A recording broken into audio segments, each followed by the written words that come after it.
Hey guys! Welcome to my YouTube channel. So for today's video, as you can see sa title, gagawa na naman tayo ng panibagong makeup look. At ang makeup look na ito ay for all types of skin. Pero mas tinatarget ko yung mga morena skin or may dark skin. Kasi yung color ko ay dark skin. So, not further ado, let's get started. So, zoom in lang tayo guys. First, dahil magulo yung buhok ko as a kulot woman. Oh, kulot woman! Uy! So, I'm gonna use this headband na hininam ko muna sa kapatid ko. So, yan. Yeah. So, first, lagi ko tong sinasabi sa channel ko. I'm gonna use a moisturizer, so don't forget to use moisturizer. So I'm gonna use this moisturizer from Lux Organics. So palagi ko na itong ginagamit sa channel ko. Yan. So guys, kung may narinig kayong electric fan, tunog ng manok, pasensya niyo guys. Nandito tayo sa probinsya. Nandito pala guys yung salamin ko dito ko mitingin. So, don't forget to your neck. Palagi ko itong sinasabi sa channel ko. Let's blend our moisturizer. So, guys, napaka-important ito sa, everyday makeup look. Kasi, para protektahan yung skin. Yeah, your skin.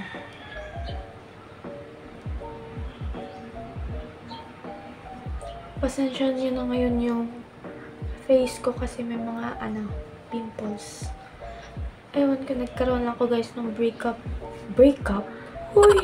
Breakout nung holidays. Kasi sobrang puyat, ganun. Kaya yun. At pagpasensya nyo na itong ko dito, mustache. Basta yan. Kasi guys, mabalahibo akong tao. Papatuyuin lang muna natin yung nilagay na moisturizer. So, dahil tuyo na yung moisturizer natin, lalagay lamang ako nitong aking sa mga pimples ko. Ganun.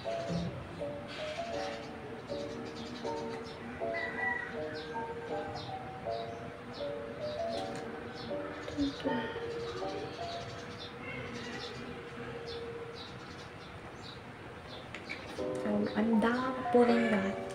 Next ay dahil bongga-bongga tong ating makeup look na ngayon. So magagamit ako ng foundation. I'm gonna use this foundation from Focalor. So nasabi ko na rin ito dun sa last video ko. Ayan, diba? Sobrang dumi ng foundation natin. So, dahil kakulay na to ng skin ko, hindi ko na siya muna ngayon hahaluan. Gamit lamang tayo ng sponge na sobrang dumi. Huwag nyo guys dyan. So, hindi ko guys lalagyan lahat ng face ko ng dito ko lang targetin sa mga may pimples, under eyes ko.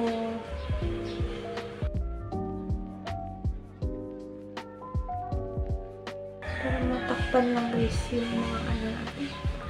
Bakit ko na siya dumating sa buhay ko? OA na guys. Pag na, OA na.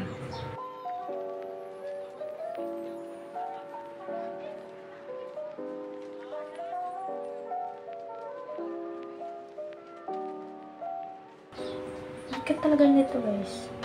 Diba? Cute ko. Ay! OA na din. Tama na. Napaka-OA na pa ng bihin to. Yeah. We're done. So, next ay pupunta na tayo sa Diyan. Guys, ay pupunta na tayo sa ating eyes. So, gagamit ako nitong eyeshadow palette ko na sobrang dumi. So, guys, nabili ko lang to sa Lazada. Maganda naman siya. Okay lang. Kasi brown, more on brown tayo ngayon. So, gamitin ko to. Kasi nga latte. Ay, hindi ba brown na lang? Nainis. Dito ko muna guys i-focus sa last part ng aking mata para magkaroon ng dimension. So, dyan lang muna natin i-focus.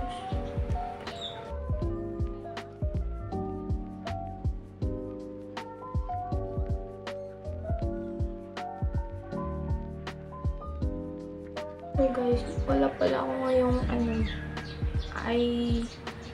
eyebrow gel. Kasi naiwan ko dun sa lola ko. Pumunta kasi kami sa lola ko, naiwan ko yung eyebrow gel ko. Yun pa naman yung pinaka-importante. So, gagawin ko lang ngayon ng paraan para magkaroon tayo ng perfect na kilay. So, yan. Ganyan lang muna. So, next na gagamitin natin yun kasi more and brown tayo. Okay guys, ito. So, ilalagay ko naman siya dito.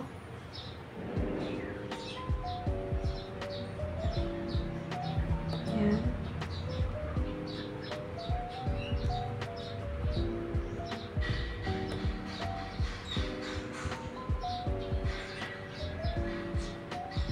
So, next naman guys na ilalagay natin na itong gold.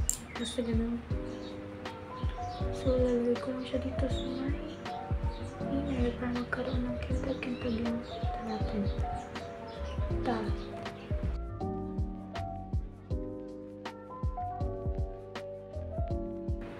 Diba? Okay na. Diba? Pak! Ay! Uy!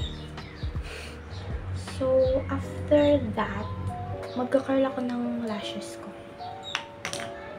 So, itong curler ko ay from Everbelena. So, napakita ko na rin to sa inyo. So, I'm gonna curl my lashes. Napakamanda nito guys kasi talaga yung ko lashes. Nahuhold niya the whole day. Diba, tingnan nyo, pak. Sino ka dyan?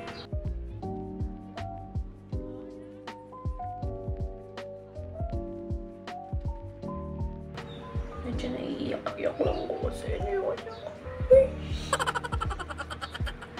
Normal lang to sa akin guys na diba, pak. Kasi guys, gusto ko curl na curl talaga siya. So yan, umiiyak na naman siya. So after that, I'm gonna use this mascara from Pink Flush. So guys, maingay dito kasi nandito yung alaga ng tita ko. Pasensya na ako maingay.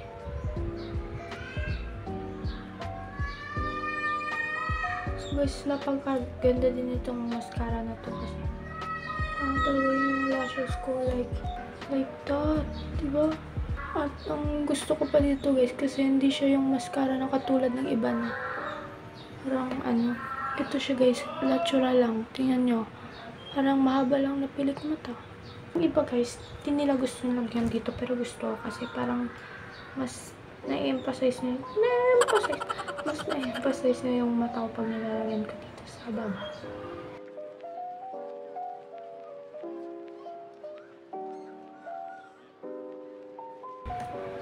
Yeah. So, next na gagawin natin guys ay eyeliner. So, gagamit ulit tayo ng product from Flush. So, yan. So, guys, hindi ako dito professional sa eyeliner.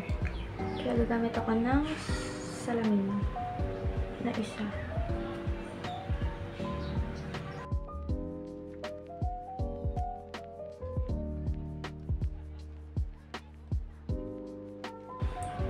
Yeah, I'm done with my left eye.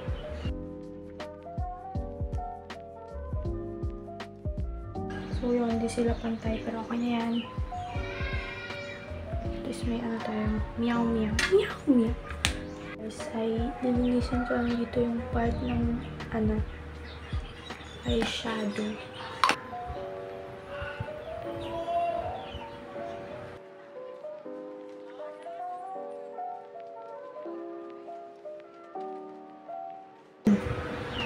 Na. Dahil nawala nga yung guys. Dahil nawala nga yung ano ko, yung brow gel ko. So, ito muna yung pamalit ko. So, sorry po sa mga professional makeup artist dyan. Pero, ito po yung naanuhan ko na. Yung nakasanayan ko na po. So, mag-spray lang tayo ng kunti lang. Baka mapanot yung kilay natin. Huy! Baka uwiin na tala ng vlog na to. So,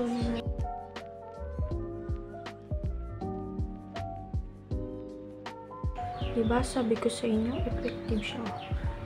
Before, after. Baliktad! Before, after. Diba?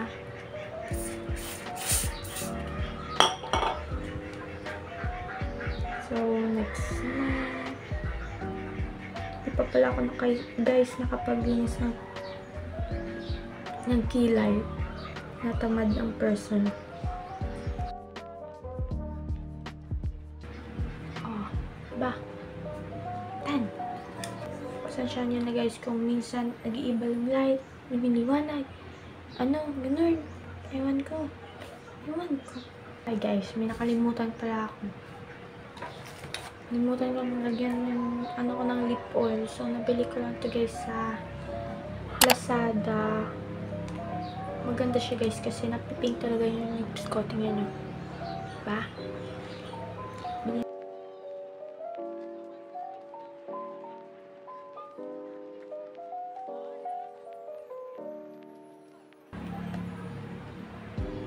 Ba? Sabi ko sa inyo, maganda siya.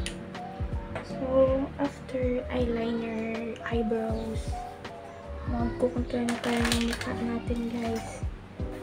Para tumangos naman kahit konti. So, yung gamit ako nitong brush na to, nabili ko lang ito, guys. Gamit tayo dito sa ano. Be resourceful, guys. So, ito gagamitin natin for contour. Gamit lang ako ng salamin.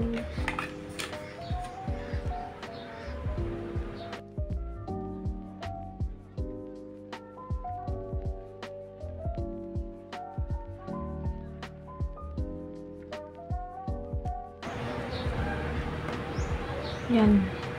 Sabi kasi guys, dun sa napanood ko dito daw, dapat ilagay yung contour. So, dito ko siya nilalagay. Kasi mas nalilift daw guys yung mukha pag dito nilalagay. O, diba? Tama nga sila.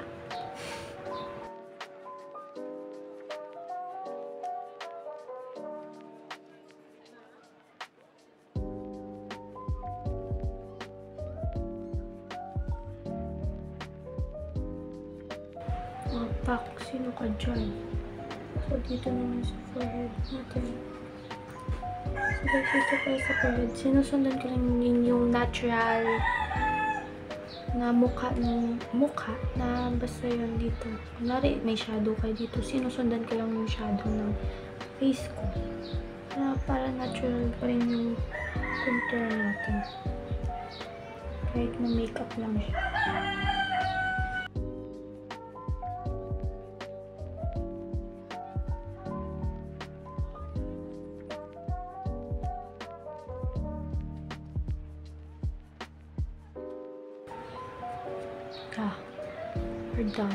We're done.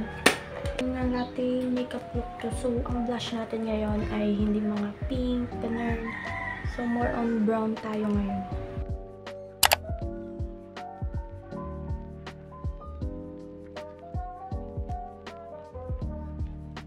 So, nilalagyan ko pa rin pala guys dito ng blush.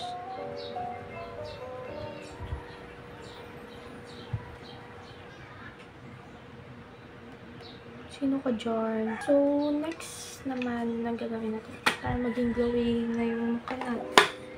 Naglalagay ako nitong ano ko sa Careline plastic. So, sorry guys kung madumi na siya. Ayan. So, lalagay natin para parang tuwi-tuwi na tayo ng makeup. Guys, para mabalik yung glowiness ng mukha natin kanina.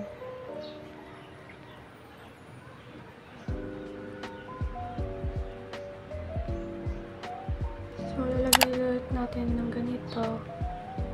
Kasi yung kanina, ano na yun, parang di na glowy. So, taman ulit natin. Tapos, dahil wala akong, gagamitin ulit natin itong palette ko. Tapos, lagyan natin yung fingers natin ng product. Tapos, ida-tap-tap.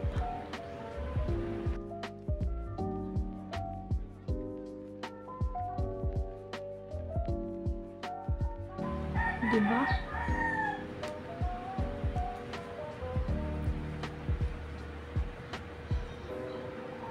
So, dahil nalate yung natin, brown dapat yung lipstick natin.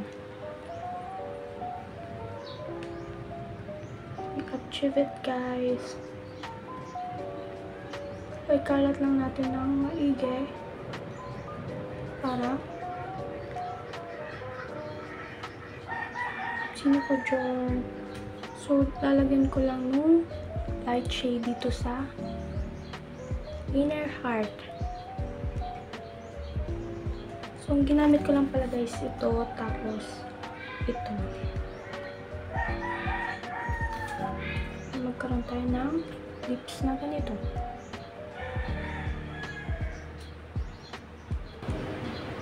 Perfect. So, we're done guys. So, mag-ayos. I will write